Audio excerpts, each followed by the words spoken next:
आपण पाहणार आहे आई नसताना स्त्रीच्या आयुष्यातील संघर्ष। आई गेली, घर रिकामे झाले, माईची सावली नाही उरली, तिच्या विना सगळंच सांडले। आई नसताना भूक लागते, पण अन्न फक्त अन्न राहते, प्रेमाची चव हरवते।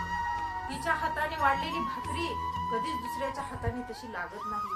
स्त्रीचे मन कठीण बनते, आयुष्याच्या वाटेवरती नवीन पाऊल टाकत असते। नमस्कार मंडळी, आज आपण पाहणार आहे आई नसताना स्त्रीच्या आयुष्यातील संघर्ष। आई गेली, घर रिकामे झाले, माईची सावली नाही उरली, तिच्या विना सगळंच सांडले। आई नसताना भूक लागते, पण अन्न फक्त अन्न राहते, प्रेमाची चव हरवते। तिच्या हाताने वाढलेली भाकरी कधीच दुसऱ्याच्या हाताने तशी लागत नाही। स्त्रीचे मन कठीण बनते, आयुष्याच्या वाटेवरती नवीन पाऊल टाकत असते।